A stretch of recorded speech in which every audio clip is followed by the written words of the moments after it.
चलिए आइए शुरू करें। तो बच्चों, ये क्वेश्चन आप लोगों को दिया था लास्ट टाइम, मैंने सॉल्व किए, बोला सॉल्व करने के लिए।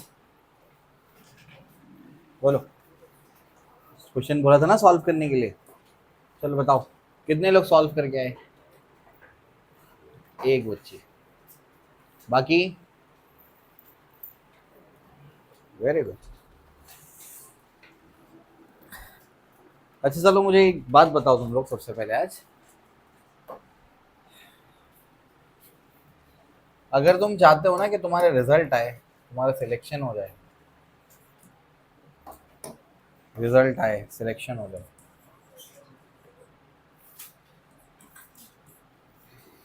तो उसमें सबसे इंपॉर्टेंट इंग्रेडिएंट्स क्या हैं? प्रायोरिटी बेसिस पे आपको बताना है।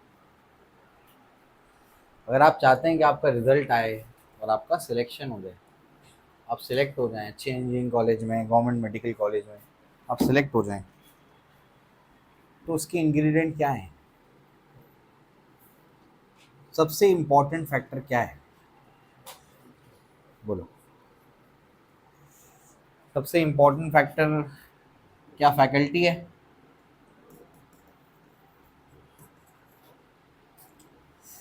या मटेरियल है, नोट्स हो गए जो टीचर देता है, या टेस्ट है?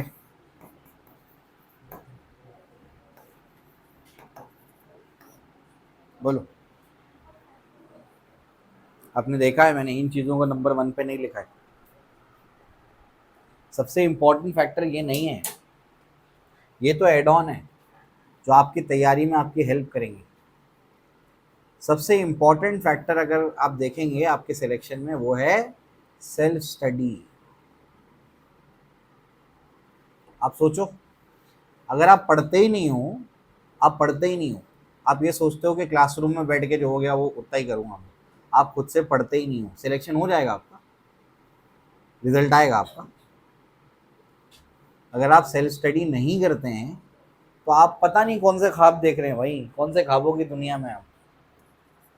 अगर आप सेल्फ स्टडी नहीं करते हैं तो ये सारी चीज़ें तो कोई मायने ही नहीं रखती है। फिर आप रेगुलर क्लास अटेंड नहीं करते हैं, अगर आप खुद से पढ़ते नहीं हैं, तो अच्छी फैकल्टी होने दो, दुनिया की बेस्ट फैकल्टी होने दो, दुनिया के सबसे अच्छे नोट्स होने दो, बहुत अच्छी टेस्ट सीरीज होने दो, कोई फायदा नहीं है इन चीज़ों का अगर आप खुद से नहीं पढ़ते हो तो।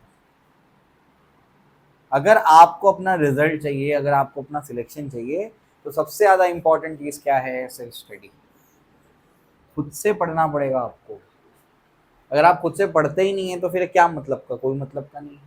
हाँ, अगर आप खुद से पढ़ रहे, अच्छी फैकल्टी मिल जाए तो पढ़ने में आसानी होगी, अच्छा मटेरियल मिल जाए तो बाउंड्री पता होगी कि भाई यही यही पढ़ना है, बहुत ज़्यादा नहीं पढ़ना है, मुझे पता है मुझे इतना इतना पढ़ना है। अच्छा टेस्ट सीरीज होगा तो आपकी तैयारी हो जाएगी बिल्कुल एग्जाम के जैसे। ये सारी चीज़ें तब फायदा देंगी जब आप ये कर रहे हैं। अगर आप यही नहीं करते हैं तो बाकी चीज़ों का कोई मतलब नहीं, कुछ नहीं होना उससे। आप महंगे से महंगी फैकल्टी के पास पढ़ लो, महंगे से महंगी कोचिंग लगा लो, जो करना है कर लो, सब वेस्ट है। क्या आपको मेरी बात समझ आई? ये सिर्फ इस एग्जाम के लिए नहीं बोल रहा हूँ मैं, दुनिया के हर एग्जाम के लिए बोल रहा हूँ। अगर आप सेल्फ स्टडी नहीं करते तो कुछ नहीं होना है, नहीं आएगा आपका रिजल्ट, नहीं होगा आपका सिलेक्शन। आप सोच रहे हैं मैं सिर्फ क्लासरूम में बैठ के कर लूंगा, नहीं होने वाला उससे, खुद से पढ़ना पड़ेगा आपको। अगर आप डेली 6 घंटे कोचिंग आ रहे हैं तो 6 घंटे आपको खुद से भी पढ़ना है। अगर आप ये नहीं कर रहे हैं तो नहीं होने वाला आपका सिलेक्शन, तय है ये। और अगर आपको धक्का मार के पढ़ाना पड़ रहा है ना, धक्का मारना पड़ रहा है कि भाई पढ़ लो, बैठा के मैं पढ़ा देता हूँ आपको, टीचर बैठा के पढ़ा रहे हैं, पेरेंट्स बोल रहे हैं तुमको कि पढ़ ले, इन जैसे बच्चों के लिए एमबीबीएस जैसा कोर्स नहीं है, या टॉप इंजीनियरिंग कॉलेज इन बच्चों के लिए नहीं है। हाँ, छोटा मोटा कुछ कर लेंगे वो, बीओएमएस, बीएचएमएस, बीएएमएस कुछ कर लेंगे, समझ आ रहा है? कोई लोकल इंजीनियरिंग कॉलेज में तो एडमिशन मिल ही जाएगा, इंजीनियरिंग कॉलेज में एडमिशन मिल ही जाएगा। अगर आप टॉप के इंजीनियरिंग कॉलेज जाना चाहते हैं, गवर्नमेंट सीट अगर आपको चाहिए, तो आपको सेल्फ स्टडी करनी पड़ेगी। और आपको धक्का मार के पढ़ाना पड़ रहा है ना, बोलना पड़ रहा है कि पढ़ ले भाई, आपके लिए नहीं बना है एमबीबीएस, आपके लिए नहीं बना है टॉप का इंजीनियरिंग कॉलेज, उसके ख्वाब छोड़ दो आप, क्योंकि वहां जाके तो फिर और पढ़ना है, तुम कैसे पढ़ोगे? बहुत ज़्यादा सिलेबस है इसके कंपैरिजन में जो आप अभी पढ़ रहे हैं। क्या आपको मेरी बात समझ आई? मेरा काम है तुमको सबसे अच्छा पढ़ाना, बेहतर से बेहतर पढ़ाना, और तुम्हारा काम है बेहतर से बेहतर पढ़ना। मेरा काम है सबसे अच्छा पढ़ाना, तुम्हारा काम है सबसे अच्छा पढ़ना। ये तुम्हारा काम है। मैं अपना काम कर रहा हूँ, मैं अपना काम बेस्ट तरीके से करने की कोशिश कर रहा हूँ कि मैं बच्चों को बेस्ट कंटेंट ला के दूँ, बेस्ट तरीके से पढ़ाऊँ, सबसे कम टाइम में क्वेश्चंस को कैसे सॉल्व करें वो भी बताऊँ, हर प्रोफाइल का सवाल कराऊँ। मैं अपना काम पूरी तरीके से कर रहा हूँ। तुम अपना काम शायद नहीं कर रहे हो। अगर आप तुम पढ़ नहीं रहे हो, मैं तुमको काम दे रहा हूँ, तुम नहीं पढ़ के आ रहे हो तो तुम अपना काम नहीं कर रहे। क्या तुमको बात समझ आ रही है मेरी? मैं अपना काम कर रहा हूँ, तुम अपना काम नहीं कर रहे हो। सिर्फ मेरे काम करने से रिजल्ट तो नहीं आने वाला है। हमेशा एक मिसाल देता हूँ, याद है ना क्या बोलता हूँ मैं? एक डॉक्टर है, वो एक मरीज को बता दे कि भाई मरीज बीमार है, डॉक्टर ने डायग्नोस कर लिया ये प्रॉब्लम है। डॉक्टर क्या बोलेगा? ये दवा खानी, इतने टाइम टाइम खानी और ऐसे ऐसे खानी, गर्म पानी के साथ, ठंडे पानी के साथ, वो बता देगा। डॉक्टर ने तो अपना काम कर दिया। अब अगर मरीज दवा नहीं खाता है तो किसकी गलती है? ये बोलोगे कितना खराब डॉक्टर है, मरीज ठीक ही नहीं हो रहा है। बेवकूफ़ी है ना ये बोलना, तो बेवकूफ़ी है ये बोलना। डॉक्टर ने अपना काम कर दिया। अगर मरीज दवा नहीं खाता तो डॉक्टर की क्या गलती है उसके अंदर? एग्जैक्टली यही टीचर्स के साथ है। टीचर्स बच्चों को बता देते हैं कि ये तुम्हारी प्रॉब्लम है, तुमको इतना इतना पढ़ना है, इतने टाइम पढ़ना है, ऐसे ऐसे पढ़ना है। हर फैकल्टी आकर के तुमको बता रही है इस सब्जेक्ट को ऐसे टैकल करना है। अब तुम अपना काम नहीं करोगे तो इसमें किसकी गलती है? बच्चे की गलती है। और इतनी बेवकूफ़ पेरेंट्स हैं आज के दौर में, बच्चे का मार्क्स नहीं आता है तो टीचर को आगे पूछते, टीचर क्या बताएगा उसके अंदर? मार्क्स नहीं आया, पेपर किसने लिखा है? अरे बच्चे ने लिखा है ना। इतनी बेवकूफ़ी भरी है पेरेंट्स के अंदर भी, बच्चों के अंदर। मार्क्स नहीं आया है तो बच्चे को पूछो ना मार्क्स क्यों नहीं आया है। पेपर किसने दिया? टीचर ने दिया क्या? अगर टीचर अच्छा नहीं पढ़ाएगा तो टीचर को पूछो। अगर टीचर अच्छा नहीं पढ़ा रहा ना तो टीचर को पूछो कि अच्छा क्यों नहीं पढ़ा रहे हैं। मार्क्स नहीं आए तो बच्चे को पूछेंगे ना आप जाके कि मार्क्स क्यों नहीं आया तुम्हारा, पेपर तुमने कैसे लिखा है। पता नहीं क्या ज़माना है, बेवकूफ़ों वाला ज़माना है। क्या बेवकूफ़ी है ये, क्या बोल सकते हैं। तो ये बेवकूफ़ी मत करो। अगर आप चाह रहे हैं कि आपका सिलेक्शन हो जाए ना, और आप अगर सेल्फ स्टडी नहीं कर रहे हैं, नहीं होना है आपका सिलेक्शन, नहीं हो सकता आपका सिलेक्शन। ये एग्ज़ाम की रिक्वायरमेंट ही है कि आपको कंसिस्टेंटली मेहनत करना पड़ेगा, इसकी रिक्वायरमेंट ही है। नासिर बोलता भाई बहुत मेहनत है यार एग्जाम में, पढ़ाने में भी बहुत मेहनत है। स्कूल सेक्शन में तो क्या होता है, एक लिमिटेड किताब है, आपको उतनी एक बार दो तीन बार आपने पढ़ा दिया, याद होगी। ताकि हर बार आपको कंटेंट चेंज करना पड़ रहा है, हर बार सवाल ऐड करने पड़ रहे हैं। ताकि बहुत मेहनत है यार इसके अंदर, बहुत डोंकी वर्क है, तो बहुत ज़्यादा मेहनत है इसके अंदर। जब ये एग्ज़ाम टीचर से इतनी मेहनत मांग रहा है तो बच्चे से कितनी मेहनत मांगता होगा।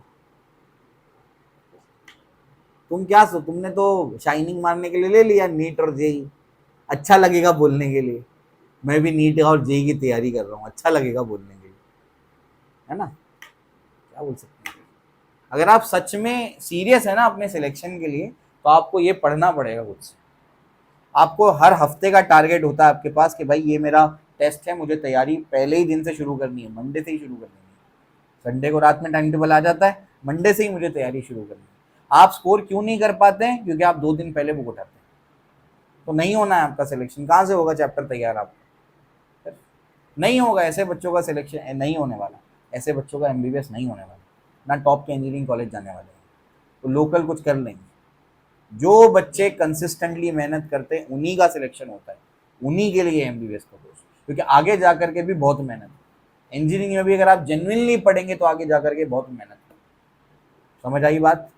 तो तैयारी शुरू करो और ये सारी चीज़ें समझ लो कि फैकल्टी अच्छी होना, मटेरियल अच्छा होना, टेस्ट सीरीज अच्छा होना, ये सिर्फ एड ऑन्स हैं।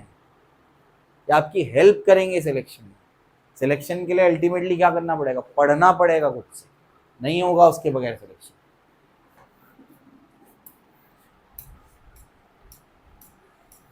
चलो, एक्सेलरेशन ऑफ ब्लॉक्स का एक्सेलरेशन आपको निकालना है। तो आपको लास्ट टाइम मैंने इसको सॉल्व करने दिया था और बोला था कि क्वेश्चन को ध्यान से देखना, ठीक है? मैंने बताया था इनक्लाइन प्लेन पे एक्सेलरेशन का फॉर्मूला क्या होता है? जी साइन थीटा। क्या फॉर्मूला होता है? जी साइन थीटा। ठीक, तो एक्सेलरेशन के फॉर्मूले में कहीं मास आ रहा है क्या? नहीं आ रहा है। इसका मतलब इसका एक्सेलरेशन भी क्या होगा? जी साइन थीटा, और ये वाले मास का भी क्या होगा? जी साइन थीटा। समझ आया? तो जी का वैल्यू कितना होता है बोलो? 10 होता है। थीटा कितना है? साइन 37। 10 इंटू साइन 37 कितना होता है बोलो? कितना होता है? 3/5। 5 1 जा 5 2 जा 2 3 जा 6 मीटर पर सेकेंड स्क्वायर। दोनों का ही एक्सेलरेशन सेम होगा। देखिए एक्सेलरेशन जो है वो मास पे डिपेंड नहीं कर रहा है। यहाँ पे देख के समझ आ रहा है? ऐसा एक्सेलरेशन का फॉर्मूला जी साइन थीटा। क्लियर हो जाता है? Contact force between 2 kilogram and 3 kilogram. दोनों का एक्सेलरेशन है कितना? 6 मीटर पर सेकेंड स्क्वायर। तो कॉन्टैक्ट फोर्स कितना होगा इनके बीच में? चलो समझाता हूँ। इसको ऐसे समझो जैसे एक आपके पास गाड़ी है ए और दूसरी गाड़ी है बी। दोनों बिल्कुल ऐसे अपीयरिंग कॉन्टैक्ट सट के चल रहे हैं इस तरीके से। कैसे चल रहे हैं? दोनों की वेलोसिटी मान लीजिए वी है। क्या ए बी को धक्का मारेगा? नो धक्का कंडीशन है। क्यों? धक्का कब लगेगा? अरे धक्का तब लगेगा जब ए की वेलोसिटी ज्यादा है और बी की कम है, तभी तो धक्का मारेगा। ये तो क्या कर रहे हैं? दोनों की वेलोसिटी सेम है तो दोनों क्या करेंगे? साथ साथ चलेंगे। तो यहां पर नॉर्मल रिएक्शन जीरो है, नो धक्का कंडीशन है, अपीयरिंग कॉन्टैक्ट है। क्या आपको बात समझ आई? बिल्कुल सेम वैसी कंडीशन है। ये 6 मीटर पर सेकेंड स्क्वायर से आगे जा रहा है और ये भी 6 मीटर पर सेकेंड स्क्वायर से आगे जा रहा है। तो अगर ये फास्ट होता ये स्लो होता तब तो धक्का लगता, और धक्का फोर्स इज नॉर्मल रिएक्शन। अब दोनों की स्पीड के बढ़ने की दर बराबर है। इसकी अगर हर सेकेंड में 6 से स्पीड बढ़ेगी तो इसकी भी 6 से बढ़ेगी। इसका मतलब क्या हुआ? इसका मतलब यहां पर क्या है? कॉन्टैक्ट अपीयरिंग है, अपीयरिंग कॉन्टैक्ट है, नो धक्का कंडीशन। तो यहाँ पर नॉर्मल रिएक्शन क्या है? जीरो। बात समझ आई? तो याद रखना डिफरेंट क्वेश्चन था ये। नॉर्मल रिएक्शन क्या आएगा? जीरो आएगा। क्या आपको बात समझ आई? क्लियर है ना? ऐसा है। चलो कॉपी करो उसको। एक बात मेरी ध्यान रखना आप सब, एक आपको बेसिकली ऐसा मेथड सीखना है जिससे आप 100 क्वेश्चन सॉल्व कर पाए। 100 ट्रिक्स नहीं सीखनी है जिससे एक एक क्वेश्चन सॉल्व हो। बात समझ आई? हर क्वेश्चन के लिए नई ट्रिक सीखना एक बेवकूफी है। हर क्वेश्चन के लिए नई ट्रिक लगाना एक बेवकूफी है। एक पर्टिकुलर टाइप के लिए एक ट्रिक सीख लो तो समझ में आता है। हर क्वेश्चन में नई ट्रिक लगा रहे हैं तो बेवकूफी। 10,000 क्वेश्चन सॉल्व करेंगे तो क्या 10,000 ट्रिक के फॉर्मूले याद करेंगे? बेवकूफी है। समझ गए? ठीक है, चलो। तो motion of bodies connected with strings. String मतलब रस्सी। तो अगर अभी हम लोग क्या देखने वाले हैं? ऐसी बॉडीज का मोशन जो रस्सी से कनेक्टेड है ना? ठीक है, हेडिंग लगाओ फटाफट से। Motion of bodies connected with string. String मतलब रस्सी। स्ट्रिंग मतलब रस्सी यानी रोप। ठीक है ना? ऐसा है। तो motion of bodies connected with strings.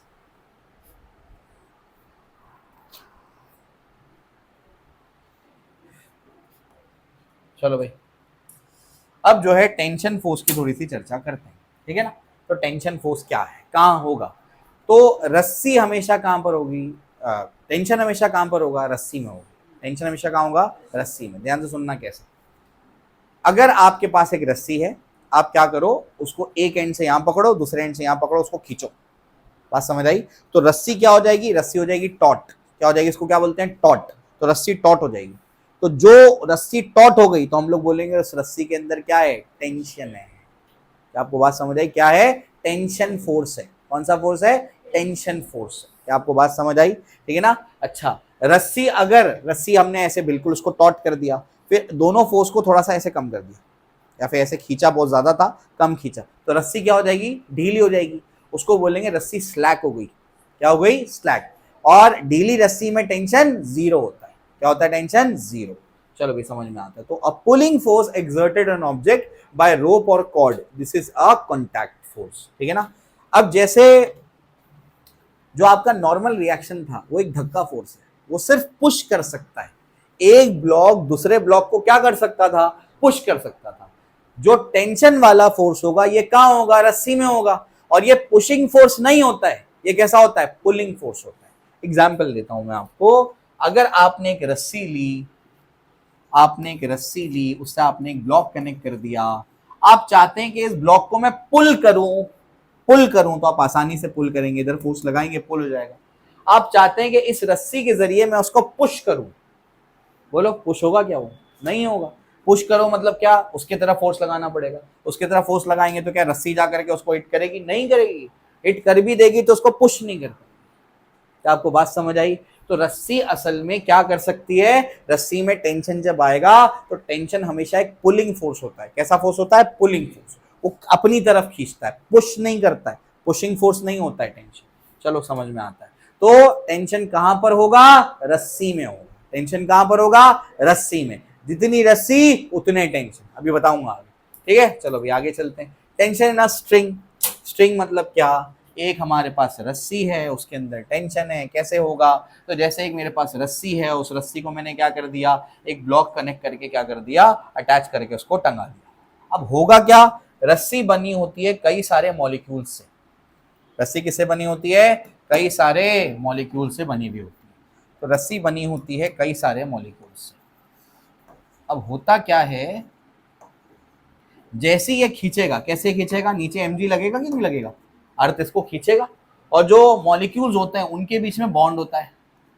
Molecules होते हैं उनके बीच में क्या होता है? बॉन्ड होता है। केमिकल बॉन्डिंग में आपको बताएंगे कि जो बॉन्ड होता है वो स्प्रिंग के जैसा बिहेव करता है। दो मॉलिक्यूल्स के बीच में जो बॉन्ड होता है वो कैसा बिहेव करता है? स्प्रिंग के जैसा। तो जैसे ये रस्सी को क्या करेंगे हम लोग, यहाँ पर ब्लॉक लगा देंगे तो ब्लॉक क्या करेगा? रस्सी को खींचेगा।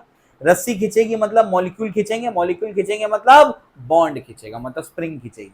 तो अगर ये स्प्रिंग खींचती है, अगर ये स्प्रिंग खींचती है, इसको मैंने ऐसे खींचा, स्प्रिंग खींच गई, इसको छोड़ दिया मैंने, किधर जाएगा? ये ऊपर जाएगा। क्यों जाएगा ऊपर? क्योंकि स्प्रिंग में क्या डेवलप हो जाता है? Restoring force. एग्जैक्टली वैसे ही होता है। Tension is the intermolecular force between the molecules of a string which becomes active when the string is stretched. क्या आपको बात समझ आई? स्प्रिंग रखी है तब तक कोई फोर्स नहीं है उसके अंदर, समझ आया? बिल्कुल वैसे ही जब स्प्रिंग को खींचेंगे तब क्या आ जाएगा? रीस्टोरिंग फोर्स डेवलप हो जाता है उसके अंदर। बात समझ आ रही है? बिल्कुल वैसे ही जो आपकी रस्सी होती है वो किससे बनी होती है? मॉलिक्यूल से बनी होती है। मॉलिक्यूल्स के बीच में क्या होता है? बॉन्ड होता है। बॉन्ड कैसा बिहेव करता है? स्प्रिंग के जैसा। जैसी रस्सी को खींचेंगे तो इनके अंदर क्या डेवलप हो जाएगा? Restoring force. वही असल में टेंशन है। बात समझे? उसी की वजह से रस्सी में क्या आता है? टेंशन आता है। जैसे मैं गया, कोई लेना देना नहीं आपका इससे, स्टार्टिंग है तो बता रहे बस, कुछ काम नहीं आने वाला है। यहां तक क्लियर है क्या? चलो उसके बाद कैसा है टेंशन फोर्स? वैसा नेचर का होता है। वीक न्यूक्लियर, चार ही फोर्स होते हैं, weak nuclear, strong nuclear, gravitational, electromagnetic. Weak nuclear strong nuclear तो है नहीं, है ना? वो तो कहा न्यूक्लियस के अंदर होता है। ग्रेविटेशन तो बच है नहीं, तो बचा कौन सा? इलेक्ट्रोमैग्नेटिक। तो उसका नेचर क्या है? Electromagnetic. A pull type force acting on a body in the direction away from the point of contact or tied end of the string. अब इसको थोड़ा समझना पड़ेगा। नॉर्मल रिएक्शन का मैंने आपको डायरेक्शन बताया था, बहुत ज्यादा कंफ्यूजन रहता है बच्चों को, मैंने तो आपको सिंपल तरीका बताया कैसे निकालते हैं डायरेक्शन। मैंने आपको पहले ये लिखाया था कि नॉर्मल रिएक्शन हमेशा उस डायरेक्शन में होगा जिस डायरेक्शन में बॉडी का मोशन रेस्ट्रिक्टेड है, उसके अपोजिट डायरेक्शन में क्या लगेगा? Normal reaction. ये बताया था आपको मैंने। अब टेंशन के डायरेक्शन पे बात करनी है। टेंशन कौन से डायरेक्शन में होगा? ध्यान से सुनना, मैं आपको अलग अलग स्टेटमेंट्स बोलूंगा और फिर मैं आपको टेक्निक सिखाऊंगा कैसे टेंशन बनाते हैं। सबसे पहला स्टेटमेंट ये है, टेंशन तो एक पुलिंग फोर्स है, पुश नहीं कर सकता। दूसरा स्टेटमेंट ये है, रस्सी हमेशा उस पॉइंट को अपनी तरफ खींचती है जिस पॉइंट से वो कनेक्टेड होती है। रस्सी जिस पॉइंट से कनेक्टेड होती है उस पॉइंट को अपनी तरफ खींचेगी। क्या मतलब है? यहां पर एक ब्लॉक है मास m का, m1 का, यहाँ एक रस्सी लगी है, यहाँ एक ब्लॉक है मास m2 का, इस पे फोर्स लग रहा है F। अब रस्सी कहां कहां कनेक्टेड है बताओ? इधर पे कनेक्टेड है और इधर पे कनेक्टेड है।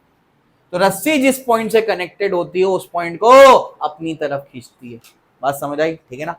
अब बताओ, यहां पर जो है ये रस्सी है, तो रस्सी क्या करेगी? इस बॉडी को अपनी तरफ खींचेगी, अपनी तरफ, तो इसका टेंशन इधर बनेगा।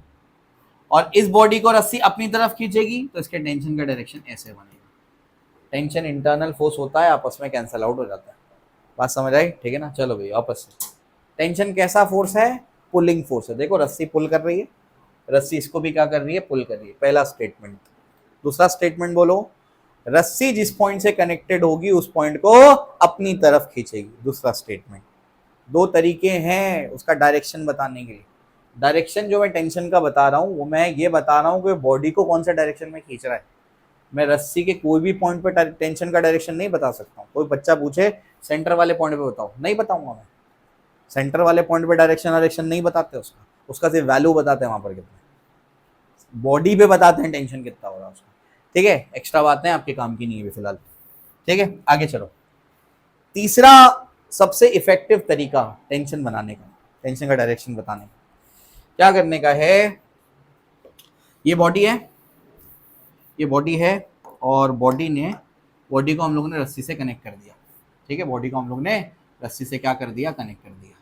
अब हम लोगों को इस पर क्या बनाना है, टेंशन बनाना है। टेंशन का डायरेक्शन। टेंशन का डायरेक्शन कैसे बनाएंगे, तो रस्सी पे टेंशन का डायरेक्शन बनाना होता है। वो असल में बताता है कि बॉडी को कहाँ खींच रहा है। तो क्या करने का, जब भी टेंशन का डायरेक्शन बताना है। अच्छा, नॉर्मल रिएक्शन में क्या करते थे, बोलो क्या करते हैं। इस पे अगर नॉर्मल रिएक्शन बनाना तो क्या करो, दूसरी बॉडी पे बैठो, धक्का मार दो, है ना। इसमें क्या करना है, इसमें रस्सी पे बनेगा टेंशन का डायरेक्शन, वो बताएगा बॉडी को कहाँ खींच रहा है। बॉडी पे बैठो, छाता खोल दो। बॉडी पे बैठो और क्या कर दो, छाता खोल दो। तो बॉडी पे बैठे और क्या कर दिया, छाता खोल दिया। छाता खोल दिया। बॉडी पे बैठो, छाता खोल दो, रस्सी की तरफ, अपनी तरफ नहीं, कहा, रस्सी की तरफ। रस्सी की तरफ छाता खोल दो। समझ आया। इससे आसान कोई तरीका ही नहीं है। क्या आपको समझ आ रहा है कि अभी आपकी प्रैक्टिस हो जाएगी, समझे, ठीक है ना। वरना हम हमेशा परेशान होंगे। जो आप अगर बुक में डायरेक्शंस पढ़ेंगे तो हमेशा परेशान होंगे किधर बनाऊं मैं उसका डायरेक्शन। सबसे आसान तरीका क्या है, बॉडी पे बैठो, रस्सी की तरफ छाता खोल दो। बॉडी पे बैठो, रस्सी की तरफ छाता खोल दो, बस खत्म हो गया। एरो बना दो, ठीक है ना। चलो भाई, तो इस तरीके से आप उसका डायरेक्शन बना लेंगे। ठीक है, चलो भाई, अब क्या, वापस क्या, कौन सा नेचर है, इलेक्ट्रोमैग्नेटिक नेचर होता है। उसके बाद a pull type force acting on a body in the direction away from the point of contact or tied end of the string। कैसा फोर्स है, पुल टाइप फोर्स है, acting on a body in a direction away from the point of contact. Point of contact की तरफ था direction, क्या away था, away था। समझ आया क्या, ऐसा है। और tied end of the string. ठीक, उसके बाद क्या, टेंशन इन स्लैक। स्लैक मतलब ढीली रस्सी में टेंशन क्या होता है, जीरो। और टेंशन स्ट्रिंग के never be negative. Normal reaction के जैसा। नॉर्मल रिएक्शन क्या होगा, या तो पॉजिटिव या तो जीरो। नॉर्मल रिएक्शन जीरो होने के दो मतलब थे, क्या, या तो कॉन्टैक्ट नहीं या तो अपीयरिंग कॉन्टैक्ट। टेंशन में या तो टेंशन पॉजिटिव होगा या तो जीरो होगा। पॉजिटिव होगा मतलब पुल कर रहा है, जीरो होगा मतलब रस्सी ढीली है। टेंशन भी नेगेटिव नहीं हो सकता। क्या आपको बात समझ आई। चलो भाई, फटाफट से इनको कॉपी कर लो। ठीक है, टेंशन इन स्ट्रिंग, सब हेडिंग लगाओ। Tension in a string, tension in a string.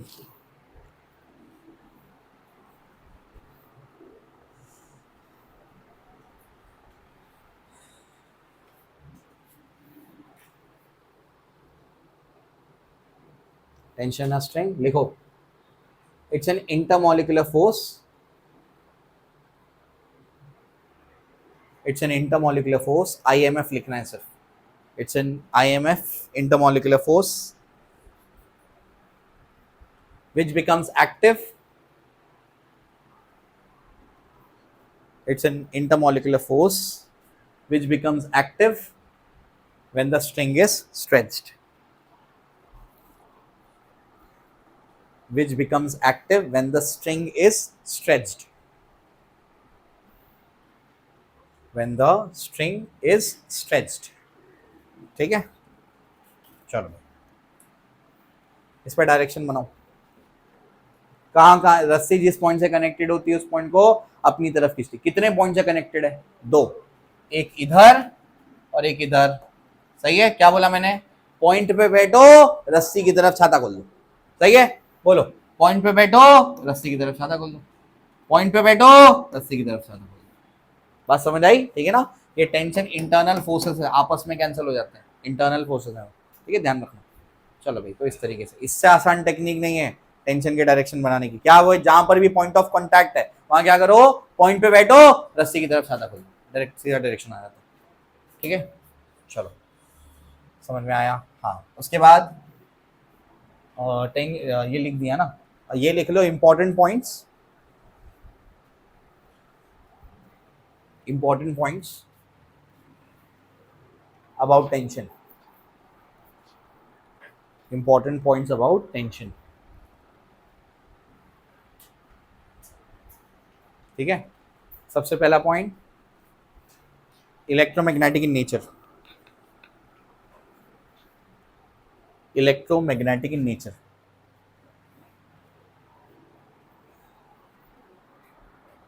Second point, pulling force, second point pulling force. Third point, रस्सी जिस पॉइंट से कनेक्टेड होती है, थर्ड पॉइंट लिखो, रस्सी जिस पॉइंट से कनेक्टेड होती है उस पॉइंट को अपनी तरफ खींचती है।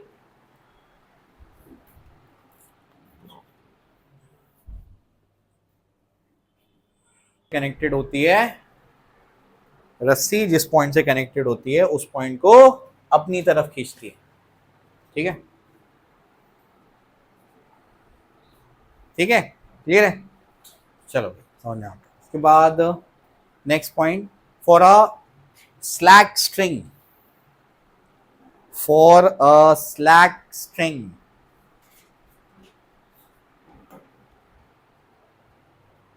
for a slack string tension is equals to 0, for a slack string T is equals to 0। next point, tension positive हो सकता है, 0 हो सकता है, नेगेटिव नहीं हो सकता।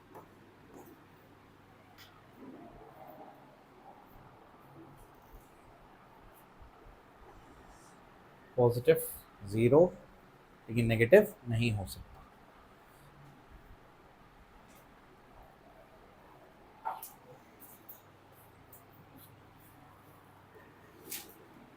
ठीक है, चलो ये हो गया। अब जो है कुछ इंपॉर्टेंट पॉइंट्स देखेंगे रस्सी के बारे में, टेंशन के बारे में, और फिर आगे चलेंगे क्वेश्चंस पे। ठीक है, अब ये इंपॉर्टेंट चीजें हैं, ध्यान से सुनना।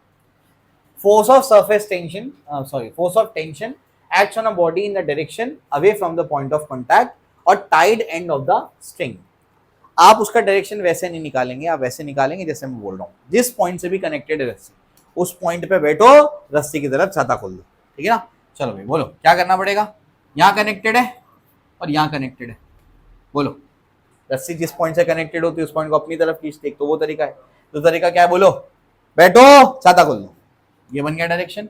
बोलो इधर बैठो छाता खोल दो, ये बन गया डायरेक्शन। बात समझ आई, लिखो important points about tension, important points ही लिख रहे हैं ना, आगे का ये पॉइंट लिखो। नेक्स्ट पॉइंट, टेंशन की डायरेक्शन के लिए, टेंशन के डायरेक्शन के लिए कनेक्टेड पॉइंट पर बैठो, टेंशन की डायरेक्शन के लिए कनेक्टेड पॉइंट पर बैठो और रस्सी की तरफ छाता खोल लो, यानी एरो बना दो। कनेक्टेड पॉइंट पर बैठो और रस्सी की तरफ छाता खोल दो, यानी ब्रैकेट में लिखो, यानी एरो बना दो।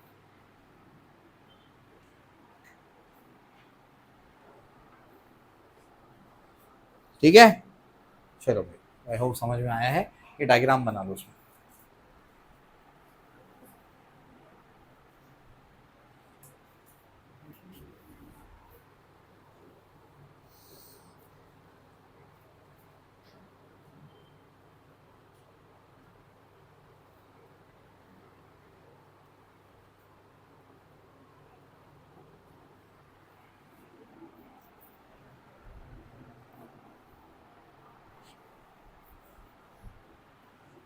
वो कंडीशंस में टेंशन के लिए जगह छोड़े है ना, 2 पॉइंट लिखाने बोला था मैं, conditions for normal reaction and tension. आसानी से डायरेक्शन आप निकाल लेंगे, ठीक है ना। अब आगे देखते हैं। String is assumed to be inextensible so that the magnitude of acceleration of the block tied to the string are always the same।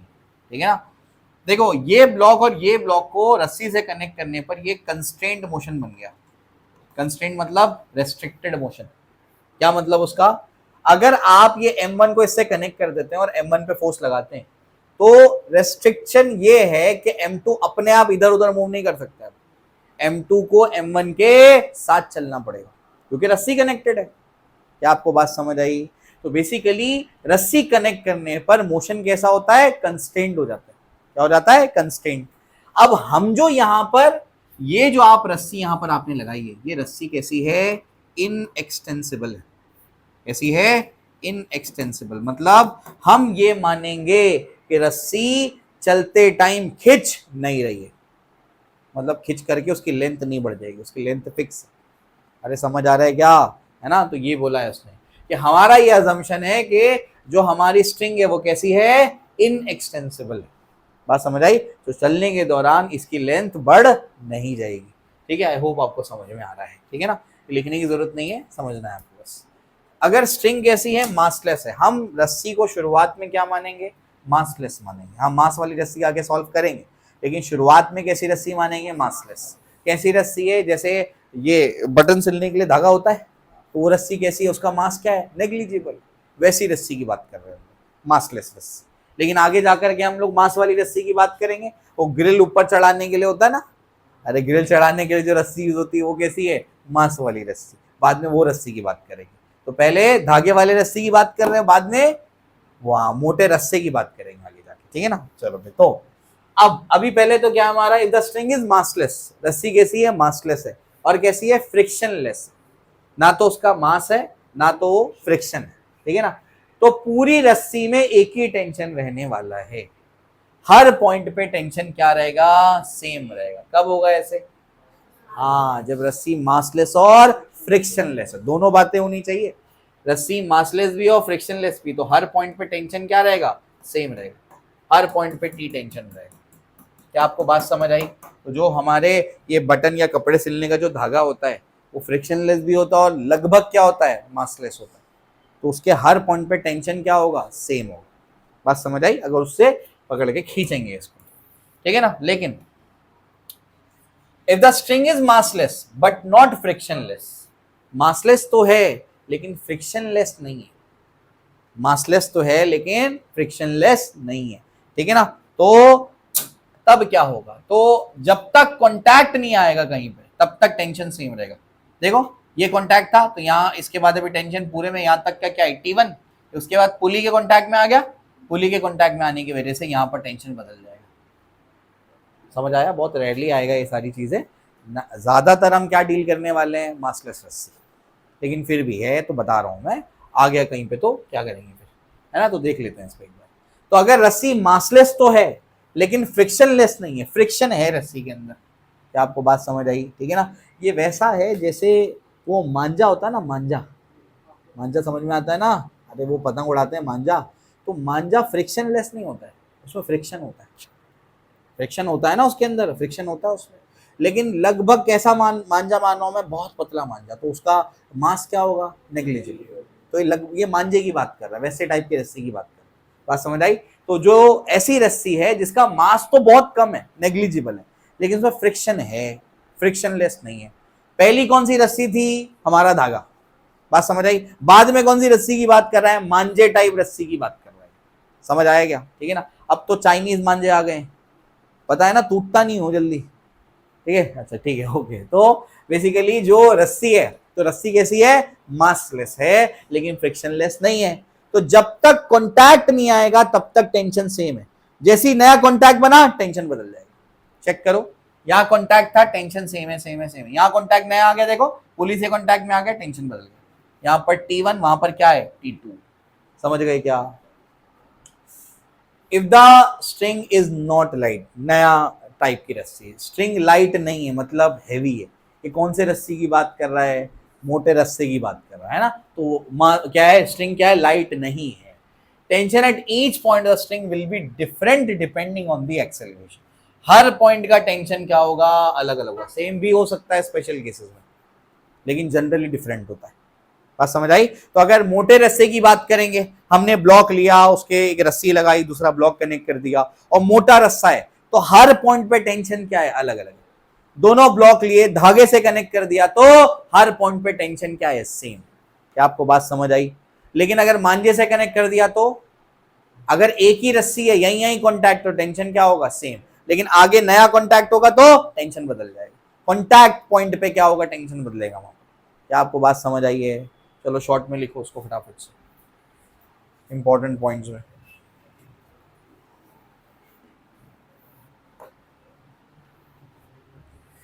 कैसे लिखना, कौन सा पॉइंट नंबर है बताओ? 7। इफ द स्ट्रिंग इज, इसमें एक या फर्स्ट केस लिखो, massless and frictionless, T is same everywhere,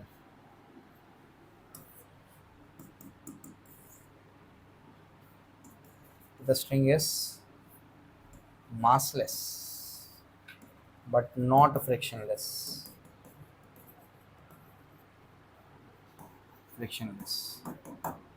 T changes at every contact point,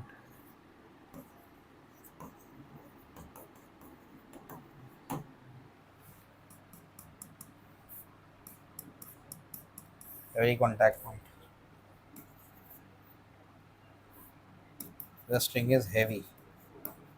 ठीक, बातें करना बंद करो, वॉइस,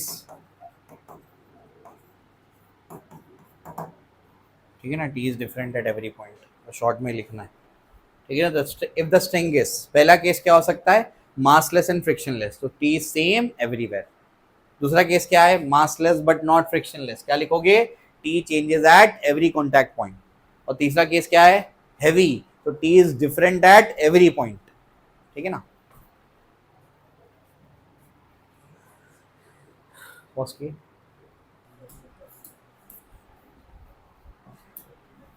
चलो ये देख लो, तो ये क्या है, if a force is directly applied to a string, then a man is say a man is pulling a string from the other end with some force, then the tension will be equal to the applied force irrespective of the motion of the pulling agent, irrespective of the whether the box moves or not, man moves or not। क्या मतलब, ध्यान से सुनना। एक box है, रस्सी से connect किया, एक आदमी यहां पर क्या कर रहा है, एक्सटर्नल एजेंट उसको खींच रहा है।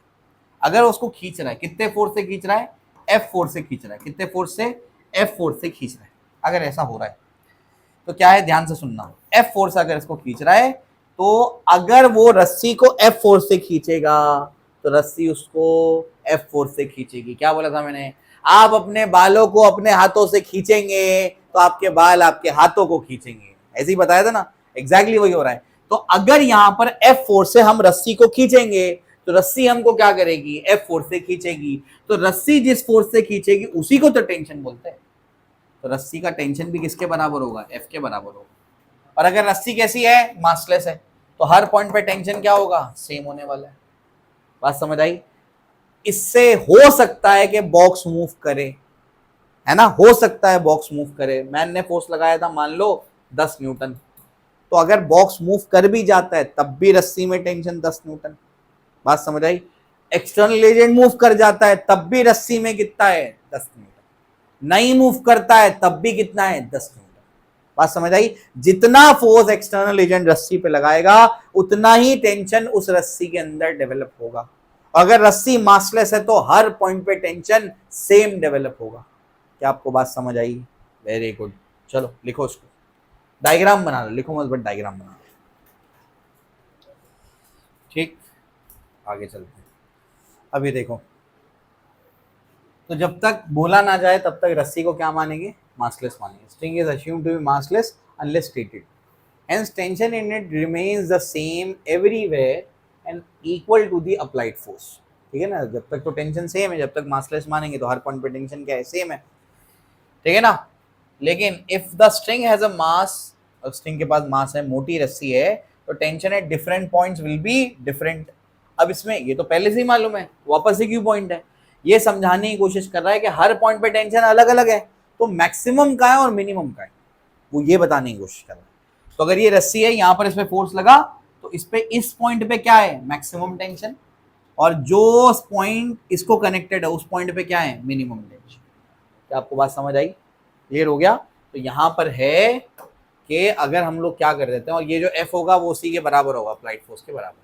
तो अगर रस्सी कैसी है, मासलेस नहीं है, हैवी है, हैवी रस्सी है, आपने इधर पे फोर्स लगाया 10 न्यूटन, तो इस पॉइंट पे टेंशन कितना होगा, 10 न्यूटन, यहाँ पर कितना होगा, 8 न्यूटन, यहाँ पर कितना होगा, 4 न्यूटन, यहाँ पर कितना होगा, फॉर एग्जाम्पल 2 न्यूटन, यहाँ पर कितना होगा, 1 न्यूटन।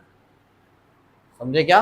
तो सबसे ज्यादा टेंशन कौन से पॉइंट पे है, जिस पॉइंट पे फोर्स लगाया गया, और जैसे जैसे आगे आते जा रहे हैं तो टेंशन क्या होते जा रहा है, कम, और सबसे दूर वाले पॉइंट पे टेंशन क्या है, मिनिमम। देख के समझ आ रहा होगा, यहाँ मैक्सिमम टेंशन है और यहाँ क्या है, मिनिमम टेंशन।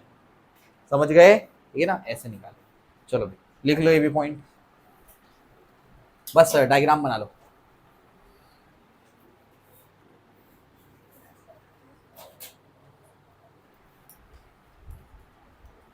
ठीक है, in order to produce tension in a string, two equal and opposite stretching force must be applied. The tension thus produced is equal in magnitude to either of the applied force and is directed inward opposite to F. अगर आपको रस्सी में tension produce करना है तो आप एक and पे क्या कर दो, उस पर फोर्स लगा दो, टेंशन आएगा उसमें? नहीं आएगा। टेंशन कैसे आएगा, दोनों एंड से फोर्स लगाना पड़ेगा। बात समझ आई? ठीक है ना। तो इक्वल एंड अपोजिट दोनों एंड से फोर्स, ये शुरू में ही बताया ना आपको मैंने, टेंशन कैसे डेवलप करेंगे आप उसके। ठीक है ना। चलो भाई, तो इस तरीके से ये है। आई होप आपको समझ में आया होगा। सिर्फ डायग्राम बना लो उसका भी जल्दी से। तो ये एफ जो है वो टी के बराबर होगा, जितना आपने फोर्स लगाया उतना ही टेंशन डेवलप होगा। 20 न्यूटन अगर लगाया है तो टेंशन भी कितना आएगा, 20 न्यूटन। ऐसे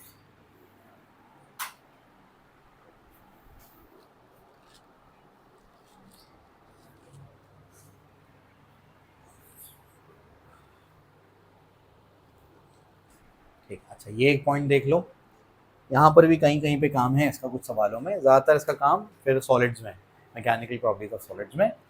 हर रस्सी का every string can bear a maximum tension. If the tension in the string is continuously increased, it will break beyond a certain limit. The maximum tension which a string can bear without breaking is called as breaking strength. It is finite for a string and depends on its material and dimension. ठीक है ना। रस्सी को क्या तुम infinite force लगा के खींच सकते हो, नहीं टूटेगी, ऐसा नहीं हो सकता। बात समझ आई? एक आपके पास कोई रस्सी है जिसका ब्रेकिंग स्ट्रेंथ है मान लो 50 न्यूटन, तो आप 50 न्यूटन तक अगर उस पर फोर्स लगाते हैं तो क्या होगा, वो नहीं टूटेगा। जैसे 51 न्यूटन लगा दिए तो टूट जाएगी रस्सी। बात समझ आई? ठीक है ना। तो बस वही है, हर रस्सी का क्या होता है, एक ब्रेकिंग स्ट्रेंथ होता है, मतलब मैक्सिमम टेंशन जो रस्सी बेयर कर सकता है। उससे ज्यादा टेंशन दिया तो रस्सी टूट जाएगी। लिख लो इस पॉइंट। और एक इस पे डिपेंड करता है, ये फाइनाइट होता है, मटेरियल पे डिपेंड करता है और डायमेंशंस पे डिपेंड करता है। पतली रस्सी होगी तो शायद जल्दी टूट जाएगी, मोटी रस्सी जल्दी नहीं टूटेगी। मटेरियल कौन सा है, बात समझ आई? ऐसा है। तो कॉटन की रस्सी है तो जल्दी टूट जाएगी, नायलॉन की रस्सी है तो जल्दी नहीं टूटेगी। ऐसा है, मटेरियल पे डिपेंड करता है।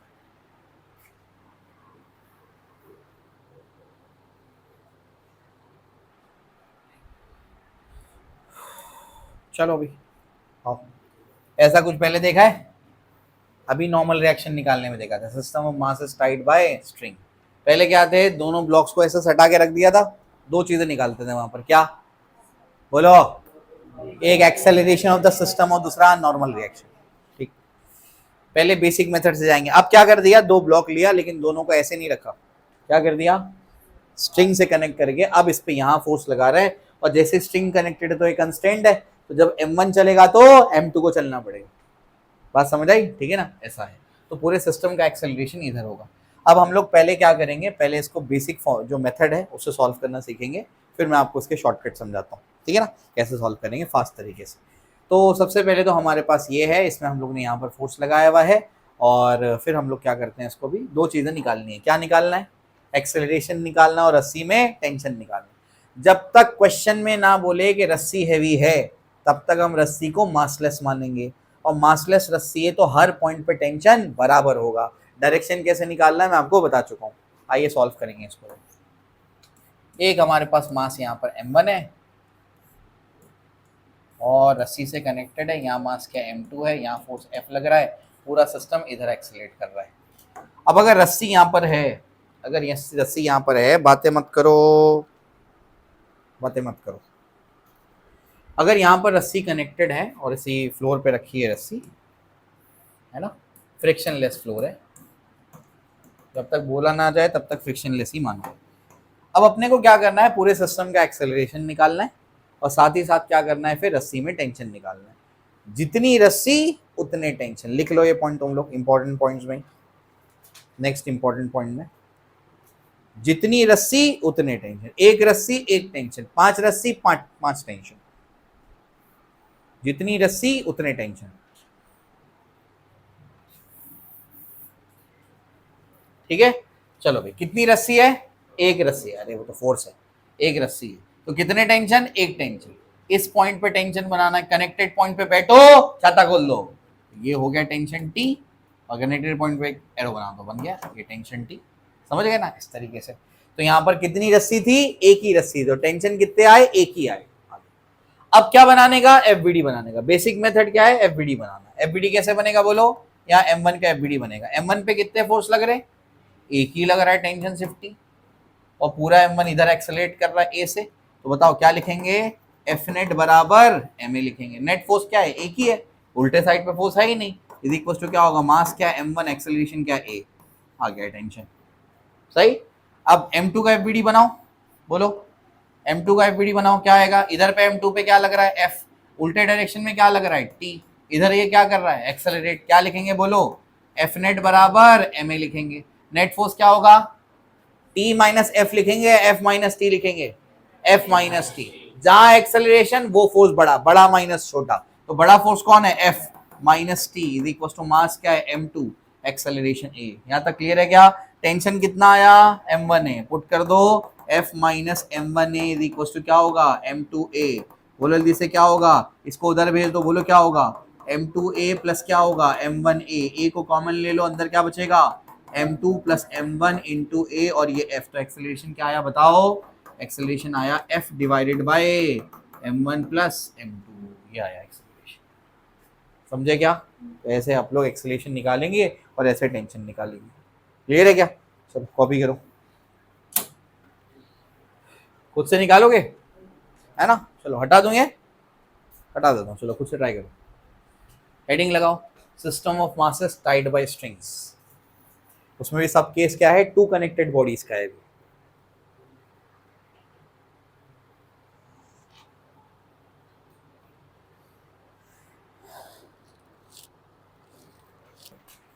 ये क्या है, ध्यान से सुनो।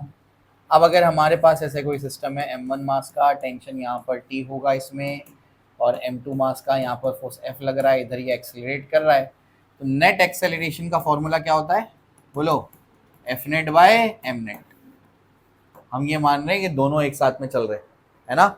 अगर ये जो नॉर्मल रिएक्शन में वाले केसेस में हमने नेट एक्सेलरेशन निकालना था, कैसे निकाला था बोलो जल्दी से, नेट एक्सेलरेशन क्या होगा, F net by M net होगा। हम ये तब निकाल पाते हैं जब ये मानते हैं कि पूरा सिस्टम एक साथ आगे बढ़ रहा है। ये वाले केस में क्यों नहीं लगा पाए थे बताओ, क्यों नहीं लगा पाए थे, F1 F2 बोलो, अरे ये साथ में चलेंगे ही नहीं भाई, जब वो साथ में चलेंगे तभी वो शॉर्टकट अप्लाई हो सकता है। समझ आ रहा है क्या, ये तो यहाँ से सेपरेट हो जाएंगे तो कैसे शॉर्टकट लगेगा, वो बात समझ आई, ध्यान रखना। चलो भाई, आई होप समझ में आ रहा है अब। तो यहाँ पर ऐसा है, तो एक्सेलरेशन का फॉर्मूला क्या है, F net by M net. Tension का सबसे बेस्ट तरीका क्या है, सबसे बेस्ट तरीका क्या है, बेसिक मेथड। बेसिक मेथड क्या है, दोनों का एफबीडी बनाओ और क्या कर दो, सॉल्व करो और टेंशन निकाल लो। समझ गए क्या, ठीक है ना। इसका एफबीडी बनाओ, आ जाएगा ना, m1 का एफबीडी बताओ क्या आएगा, इधर t लग रहा है, इधर a लग रहा है, इधर क्या है m1, तो t is equal to m1 into a। फिर बताओ m2 का एफबीडी, दोनों में से किसी एक से निकाल लो टेंशन, ठीक है ना। ज्यादा बेटर वो होता है कि वो वाले मास से निकालो जिसपे सिर्फ टेंशन लग रहा है, तो उसपे सिर्फ एक ही फोर्स लगेगा, तो कैलकुलेशन आसान होगा उससे, ऐसा है, ठीक है। तो बेस्ट तरीका ये है, ठीक है ना। ऑन वो पॉज किए। चलो भाई, तो 3 कनेक्टेड बॉडीज में अपने को क्या करना है, इसमें एक्सेलरेशन निकालना है और क्या निकालना है, एक्सेलरेशन निकालना, और क्या करना है, हर एक स्ट्रिंग के अक्रॉस टेंशन निकालना है। कितनी रस्सी, 2 रस्सी, जितनी रस्सी उतने टेंशन। हम लोग एफबीडी बना लेते हैं, बाकी तो आप कर ही लेंगे, इक्वेशन आप लिख लेंगे। M1 का एफबीडी बनाते हैं, बोलो M1 का किधर फोर्स लग रहा है, इधर पे F लग रहा है। अच्छा, इसको अलग से बना दूं मैं ताकि तुम लोगों को आसानी हो।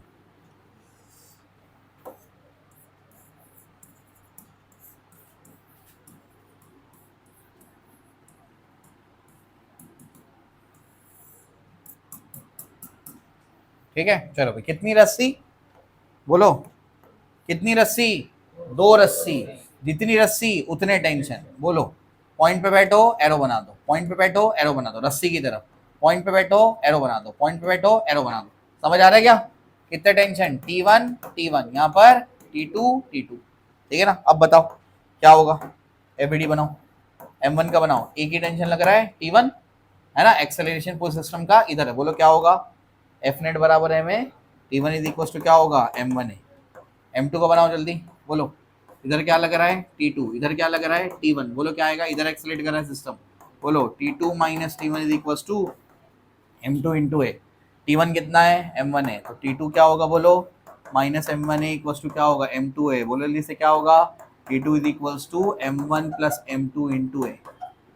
सही है क्या, चलो भाई, अब चाहो तो आप एक्सेलरेशन का फॉर्मूला पुट कर लेना, आंसर वही आता है।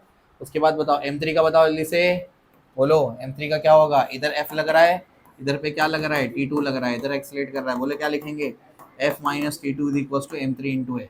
बात समझ रही, तो F इज इक्वल टू या T2 इज इक्वल टू जो भी आएगा वो आप पुट कर लेना। समझ में तो आया है, ठीक है ना। अब यहाँ पे आप वैल्यू T2 का पुट कर सकते हैं, वहाँ से फोर्स आ जाएगा।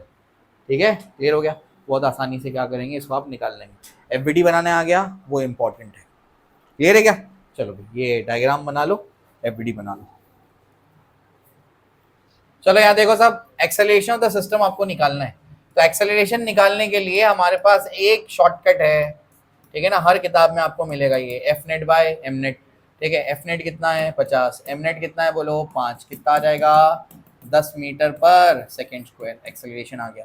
टेंशन निकालने का मेथड याद रखेंगे आप, टेंशन निकालने का मेथड क्या है, एफबीडी बनाओ, सॉल्व करो, है ना। सबसे पहले क्या करना पड़ेगा, टेंशन बनाना पड़ेगा। क्या बोला मैंने, जितनी रस्सी उतने टेंशन।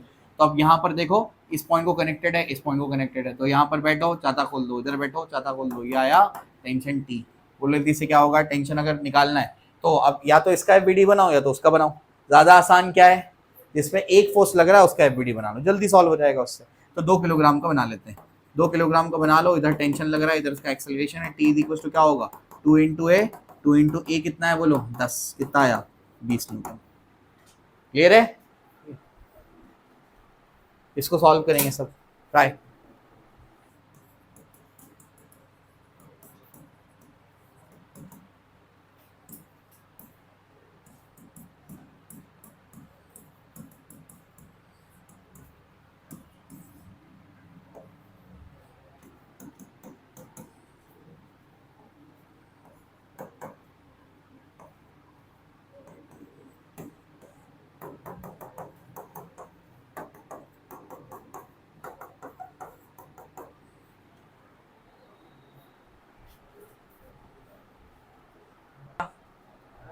दो किलोग्राम वाले से भी आंसर आ जाएगा, उससे ट्राई कर लो, उससे भी आएगा, तो थोड़ा कैलकुलेशन ज्यादा।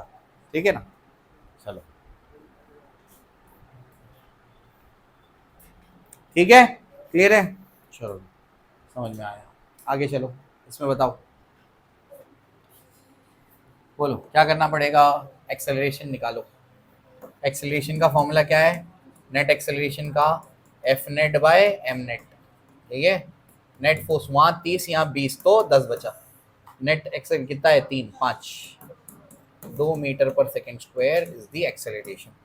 नेक्स्ट पार्ट क्या है बोलो, tension in the string. Tension के लिए क्या करना पड़ेगा, एफबीडी बनाना पड़ेगा। यहाँ बैठो एरो बना दो, यहाँ बैठो एरो बना दो, आ गया।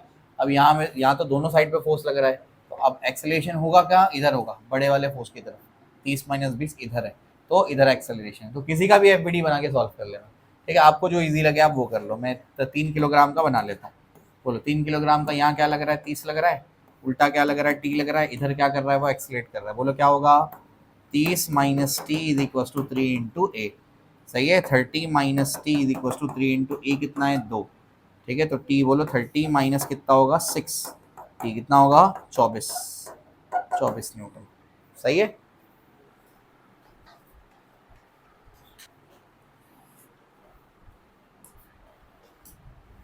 चलो इसको सॉल्व करो। एक्सेलरेशन निकालना है T1 T2, दो रस्सी तो दो टेंशन। चलो स्टार्ट।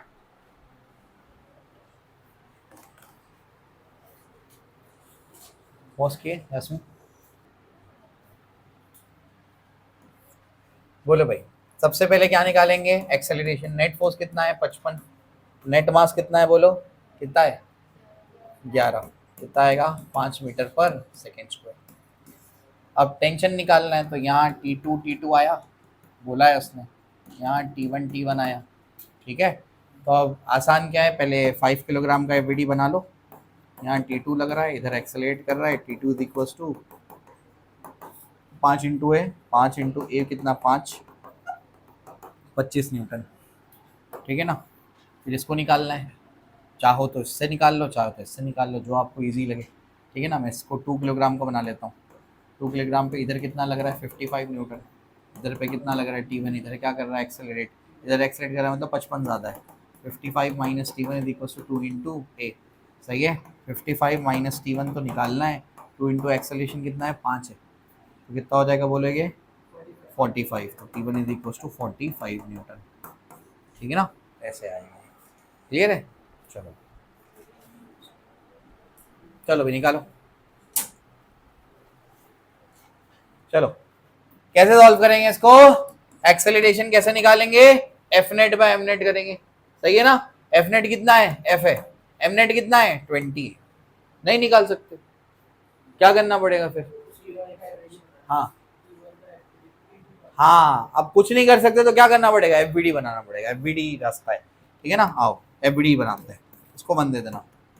अब बताओ क्या करना पड़ेगा बोलो। अब मैं क्या करता हूँ, 4 किलोग्राम, इसको T1 बोल दिया, और T1 किसके बराबर है 20 के बराबर है, इसको क्या बोल दिया T2 बोल दिया। ठीक है ना, T2। अब बोलो 4 किलोग्राम का एफबीडी बना लेते हैं। 4 किलोग्राम, इधर पे क्या लग रहा है बोलो 20 लग रहा है। सही है, इधर पे क्या कर रहा है ये एक्सेलरेट कर रहा है। बोलो क्या करना पड़ेगा, बताओ बताओ जल्दी बोलो। अरे नेट फोर्स कितना है 20, और ये कितना होगा 4 इंटू क्या होगा ए, 4 1 जा 4 5 जा, एक्सेलरेशन कितना आया 5 मीटर पर सेकेंड स्क्वायर आ गया। इस एक्सेलरेशन को यहाँ पुट कर दो, फोर्स आ जाएगा।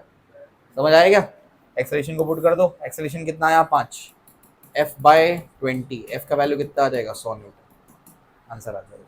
समझ गए, इजी।